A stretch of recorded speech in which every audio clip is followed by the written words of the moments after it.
Bonjour à tous et bienvenue dans cette nouvelle vidéo que je vais vous expliquer un cours qui est très important consacré aux nombres réels.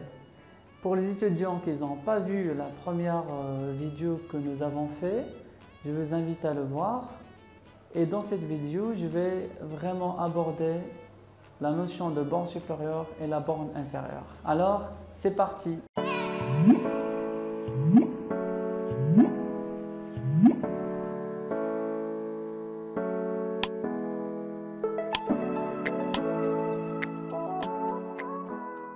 Avant de nager dans ces fameux concepts de la borne supérieure et la borne inférieure, je vais aborder la notion de majorant et minorant. Je ne vais pas entrer dans les détails, je donne justement les choses qu'il faut apprendre.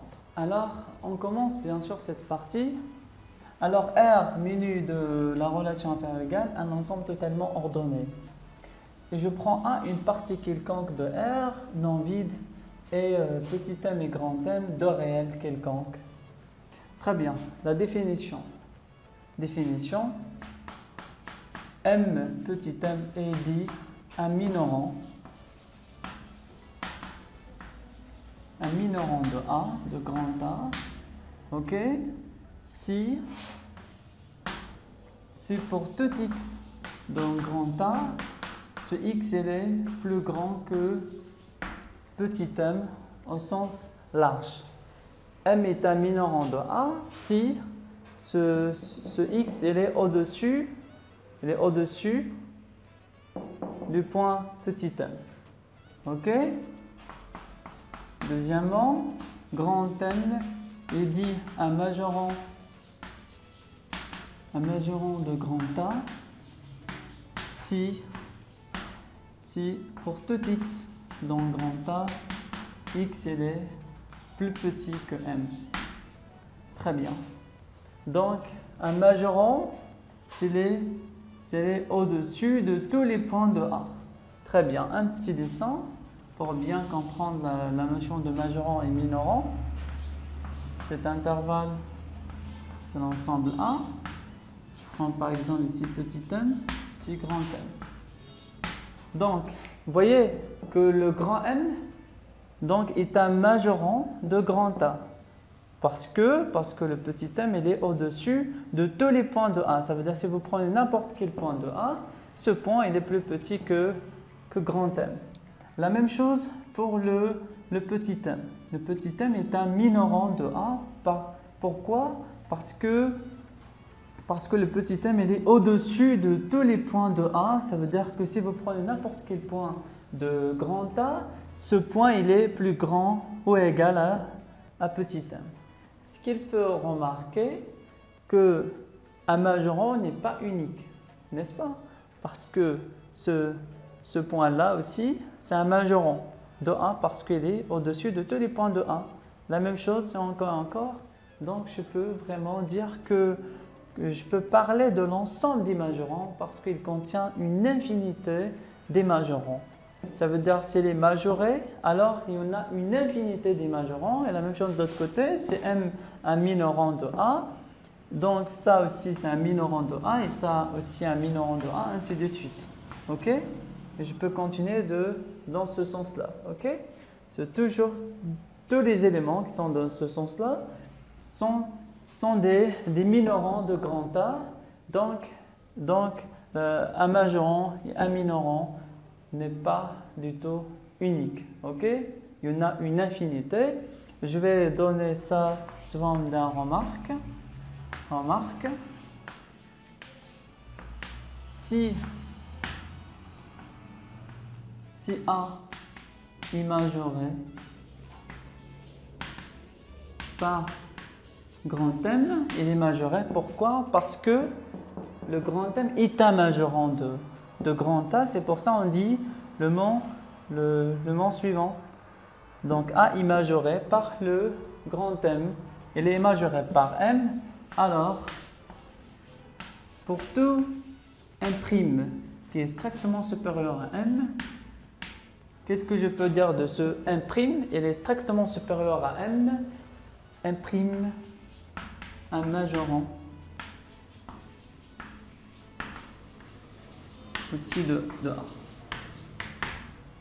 Donc, vous voyez qu'il y a une infinité des majorants. Ça veut dire que si je dépasse le grand M, tous les éléments qui sont supérieurs à M, à grand M, sont des majorants de grand A. Si A est minoré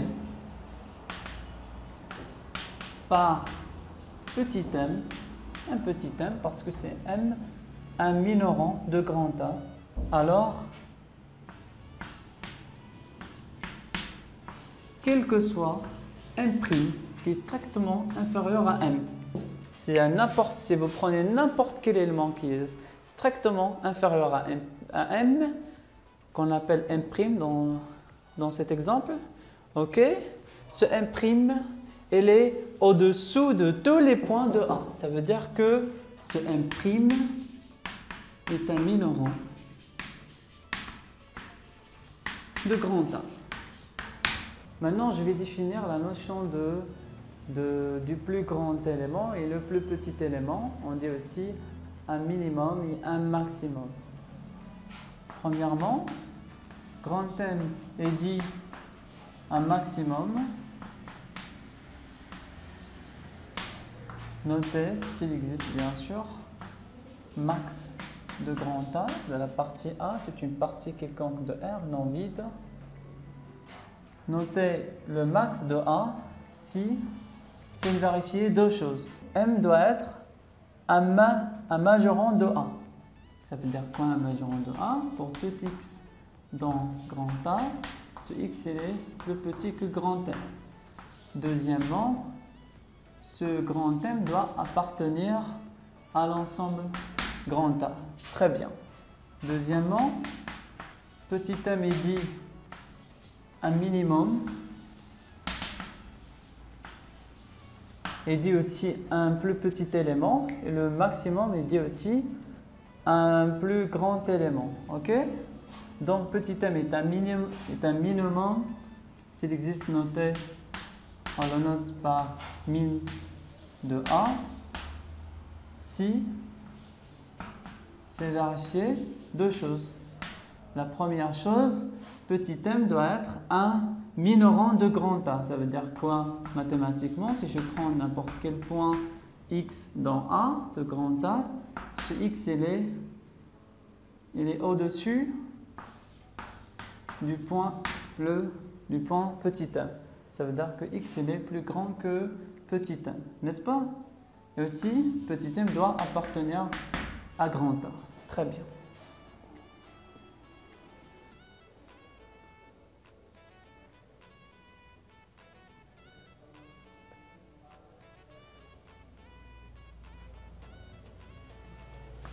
Un petit dessin pour bien comprendre ceci. Prenons ça par exemple le grand A. Petit m ici, le grand M. Ok, c'est l'intervalle M, petit m, grand M sur la droite réelle.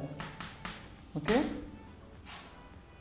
Donc le grand M, elle est, si vous prenez n'importe quel point de A, donc ce grand M, il est, ce qu'il faut remarquer, que le grand M, il est au bord, bien sûr, de cet intervalle.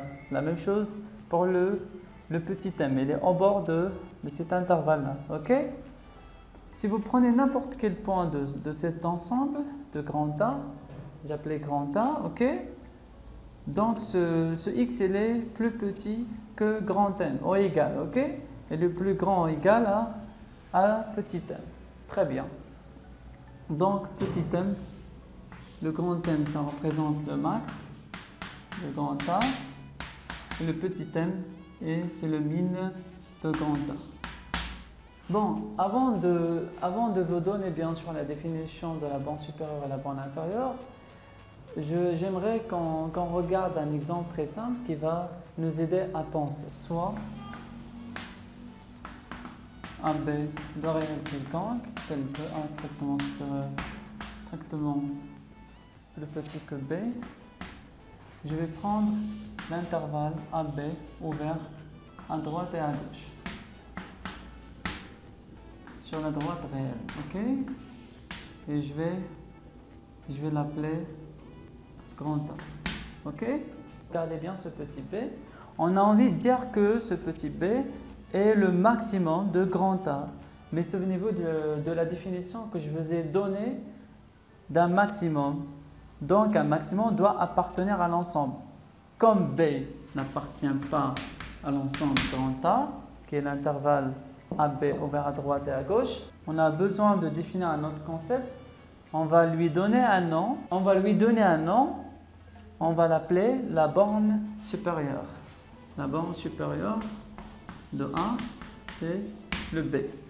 Mais comment je peux le définir? Si vous prenez par exemple un majorant quelconque, ok, par exemple je vais le prendre ici, ok, un majorant, je vais essayer de trouver un majorant qui est plus petit et j'en prends un autre encore plus petit, ainsi de suite. Donc, et je tombe sur le petit b. Qu'est-ce que vous allez remarquer? Que ce petit b, elle est au-dessous de tous les majorants, n'est-ce pas? Donc, c'est ça la définition de la borne supérieure que je vais vous donner. Alors que ce petit b est le plus petit des majorants. Ok? La même chose pour la borne inférieure. Le A, c'est l'inf de grand A. N'appartient pas forcément à grand A. Si je prends par exemple un petit m, un minorant de grand A, et si je vais prendre un autre qui est plus grand, il y a encore un autre plus grand, ainsi de suite, et jusqu'à je vais tomber sur ce point-là qui est le petit a. Le petit a, c'est le plus grand des minorants. Si je prends les minorants et je prends le plus grand de ces minorants, je trouve exactement le petit a. Donc le petit a, c'est l'inf de grand A. Je vais définir le sup de grand A comme étant le plus petit des majorants possibles.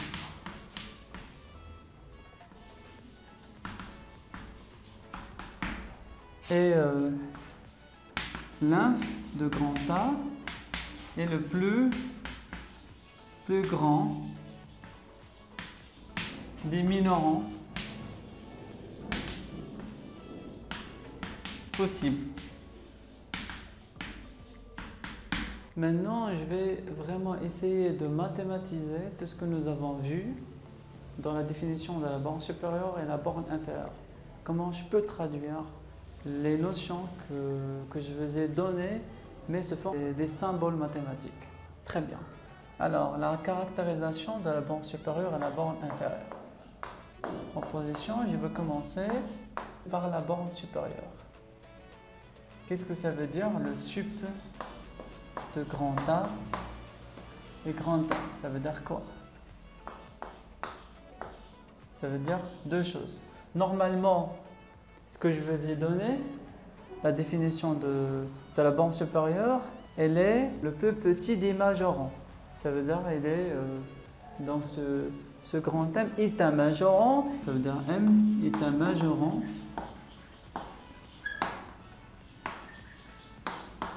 de grand A. Deuxièmement, je l'appelle petit i, 2i, ok? M est le plus petit des majorants possibles. Bien sûr, de A. Ça veut dire quoi ça? Si seulement si, c'est équivalent à dire, ça veut dire quoi? M grand M est un majorant de A. Je vais l'exprimer mathématiquement. Ça veut dire que elle est au-dessus de tous les points de grand A. Ça veut dire pour tout x dans grand A, x il est plus petit ou égal à grand M.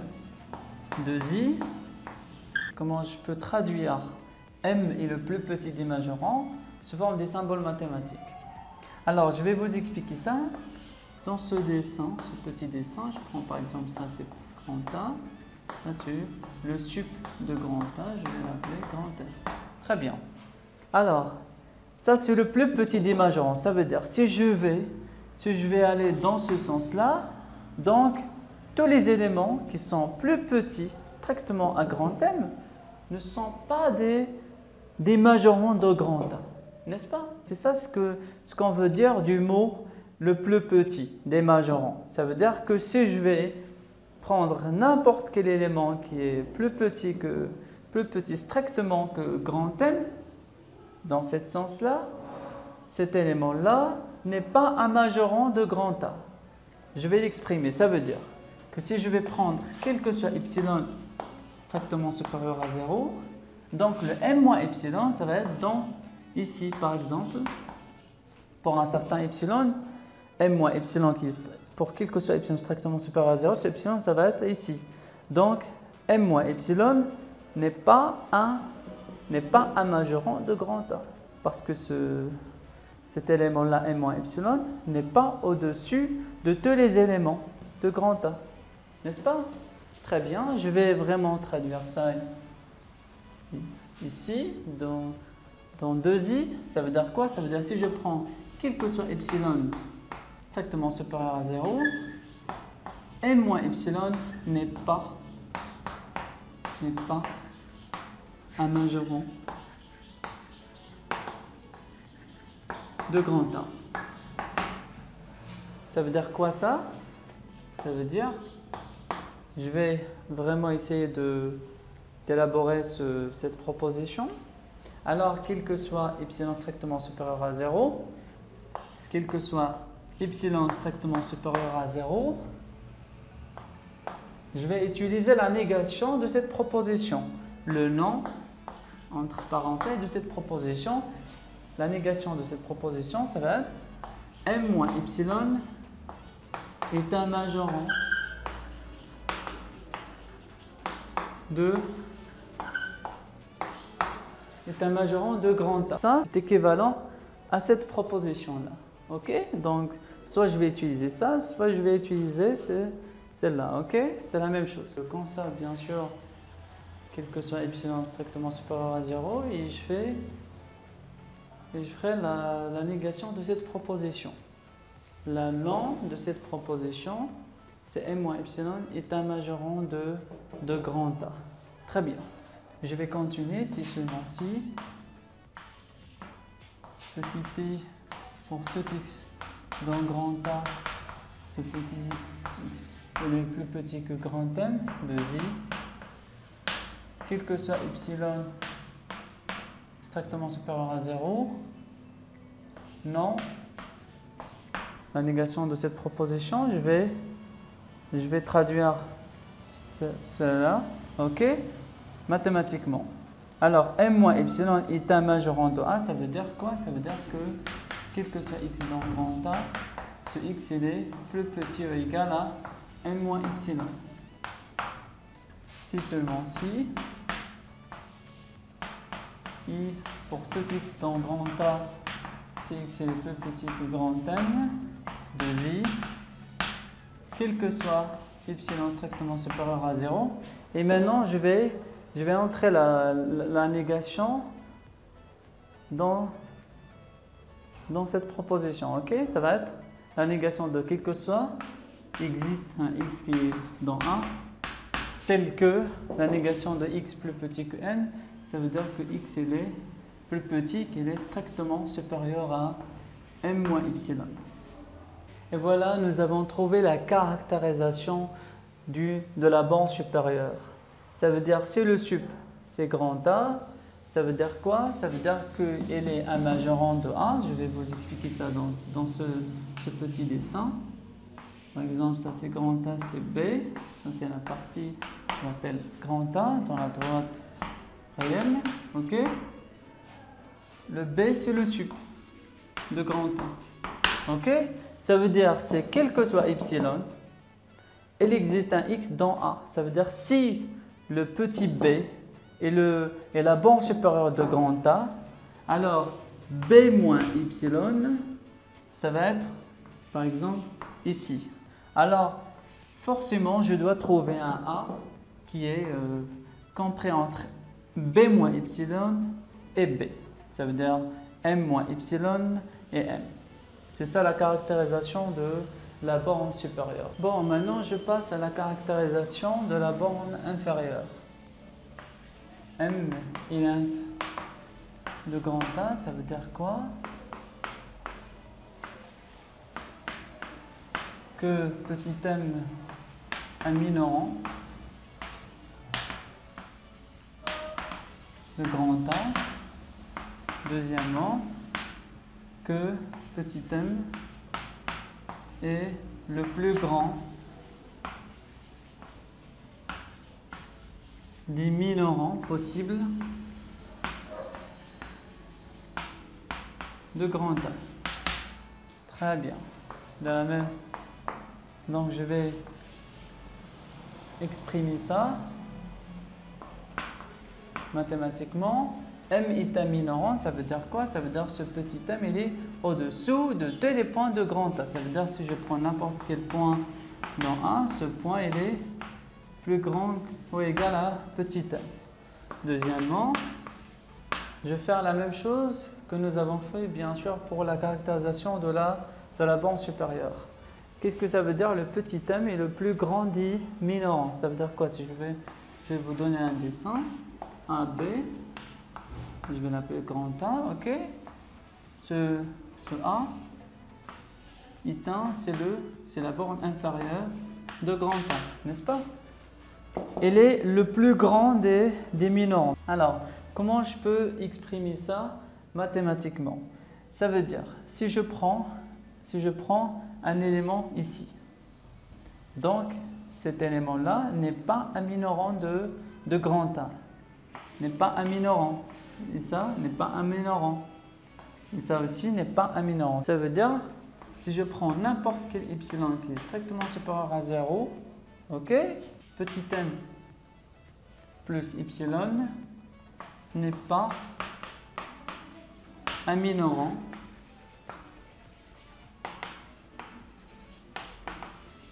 de grand A. Seulement si je vais vraiment essayer d'illustrer mathématiquement cette proposition. Alors, quel que soit epsilon, je vais faire la négation de cette proposition. Donc, le nom m plus epsilon est un minorant de grand A. Ok? Donc, cette proposition, elle est équivalente à cette proposition, n'est-ce pas? Et je continue, c'est seulement si I sera toujours quel que soit x dans le grand A, x il est supérieur ou égal à petit m de i, quel que soit epsilon positif, le nom, la négation de la proposition m plus epsilon est un minorant de A. Ça veut dire quoi? Ça veut dire si pour tout x dans grand A, ok, x il est supérieur à ou égal à m plus epsilon. Si seulement si I pour tout x dans grand A, x est supérieur ou égal à petit m de i, quel que soit epsilon, et je ferai la négation de cette proposition. La négation de quelque chose, il existe un x dans A tel que x il est strictement inférieur à m plus epsilon. Voilà, nous avons obtenu la caractérisation de la borne inférieure.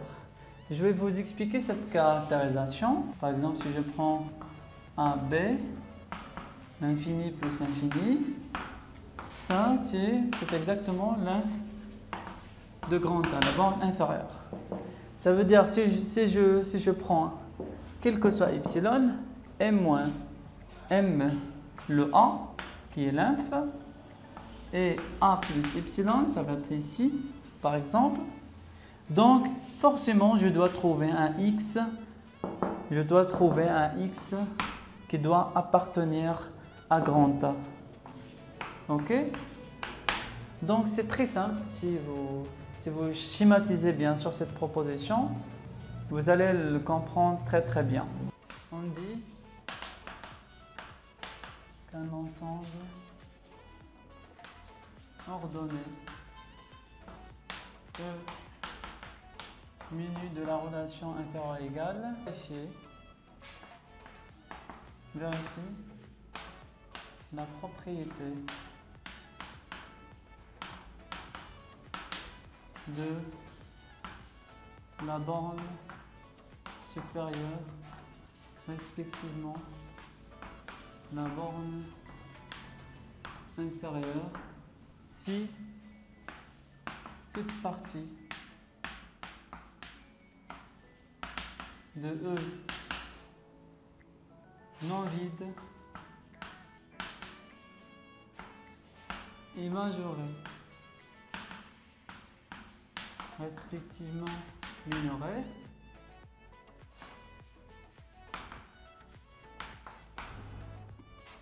admet une borne supérieure, respectivement admet une borne inférieure. On dit que E, un ensemble ordonné muni de la relation inférieure égale, vérifier la propriété de la borne supérieure. Si toute partie non vide est majorée, admet une borne supérieure. Exemple, N et Z. Vérifier la propriété de la borne supérieure. Q ne vérifie pas la propriété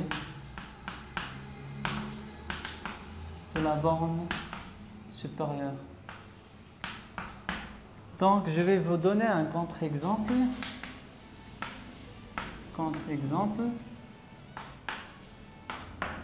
R, l'ensemble du nombre réel contient Q, vérifier la propriété de la borne supérieure et la borne inférieure aussi. Ça veut dire que toute partie dans R non vide et majorée admet une borne supérieure. La même chose pour la borne inférieure. Toute partie non vide et minorée admet une borne inférieure. Propriété fondamentale de N menu de la relation inférieure égale. Ce qu'il faut savoir, que toute partie de N non vide admet un minimum, ou on dit aussi un plus petit élément.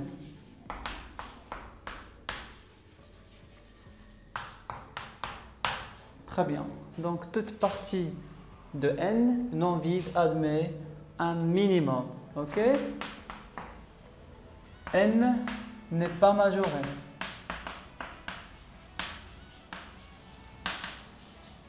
Toute partie non vide de N est majorée, admet un maximum ou un plus grand élément.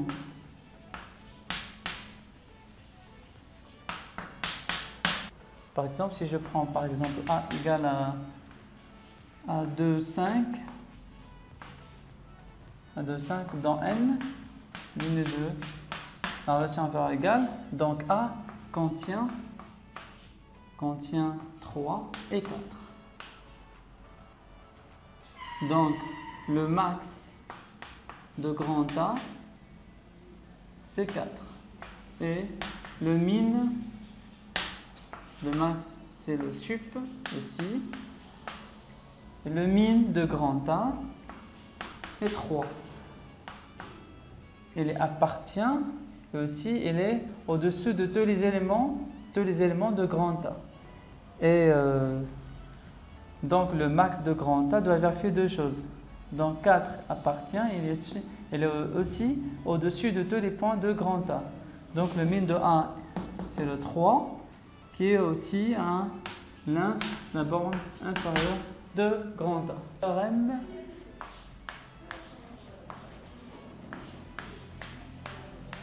R est archimédien si pour tout A strictement supérieur à 0, pour tout petit b dans R, il existe un n dans n tel que n a strictement supérieur à petit b. Alors, je vais faire la démonstration de ce théorème. Donc, je vais démontrer que R est archimédien, c'est vérifier cette proposition.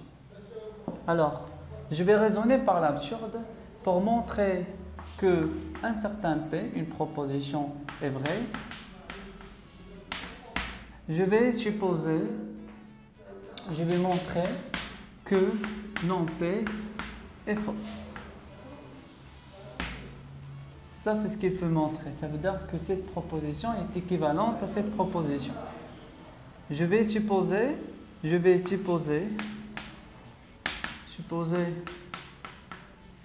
que non P est vrai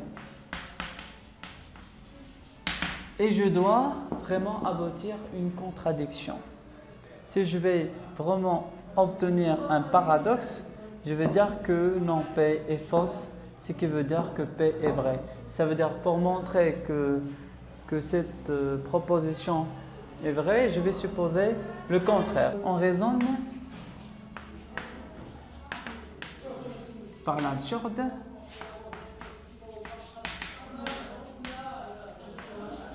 Ça veut dire on suppose qu'il existe un certain A qui est strictement supérieur à 0 et un certain B. Je fais la négation de cette proposition, un certain B dans R, un réel, tel que pour tout n, MA, il est le contraire de strictement supérieur, il est inférieur ou égal à petit b. Avant de continuer la démonstration, je vais vous donner un remarque qu'on va utiliser dans la suite. Remarque.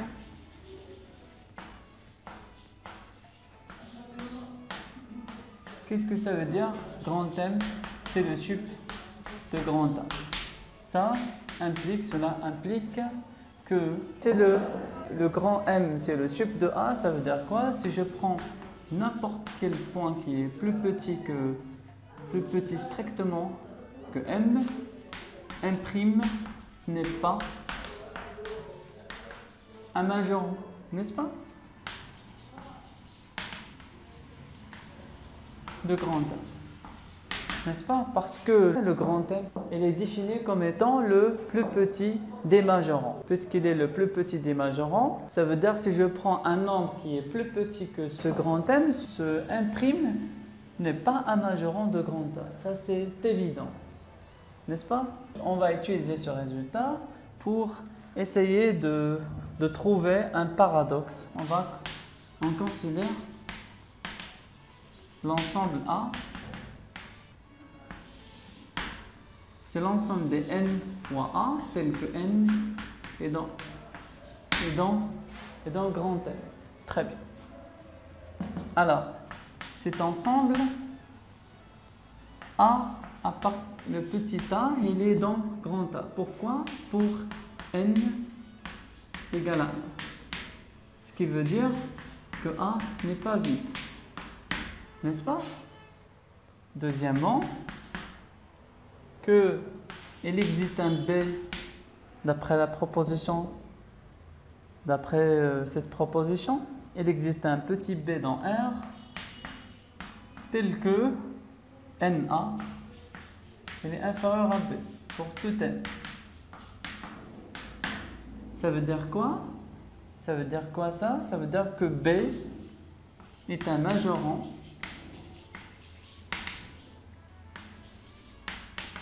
de grand A, n'est-ce pas? Parce que ce B, il est au-dessus de tous les points de grand A. Cela implique, ces deux choses impliquent, on va utiliser le fait que R vérifie la propriété de la borne supérieure. Ça veut dire toute partie non vide et majorée admet une borne supérieure. Ça veut dire qu'il existe un grand M dans R tel que ce grand M, c'est exactement le sup de grand A. Or, n plus 1 multiplié A, c'est un élément de A pour tout n, n'est-ce pas? Parce que n plus 1, c'est un entier. Ça reste dans n, n'est-ce pas? Alors, et puisque le grand M, c'est le sup de A, ça veut dire que n plus 1 fois A, il est inférieur ou égal à grand M. Je vais simplifier cette expression. Ça va être n fois A, NA, plus A, qui est inférieur ou égal à grand M. Cela implique que NA, il est inférieur à M moins A pour tout M dans N. Cela implique que M moins A est un majorant parce qu'il est au-dessus de tous les points de A. Ça veut dire quoi? Ça veut dire que M, le grand M moins petit a, est un majorant de grand A. Et comme M moins A est strictement inférieur à M, pourquoi? Car le A il est strictement supérieur à 0. Ceci est contredit avec la remarque que je vous ai donnée, cette remarque, ok, qui dit la chose suivante: n'importe quel M' qui est strictement inférieur à M, si le grand M c'est le sup, donc M' n'est pas un majorant, et ça c'est le sup, et on a trouvé un nombre qui est strictement plus petit que le sup, et aussi un majorant, ce qui est absurde. Très bien, n'est-ce pas? Par conséquent,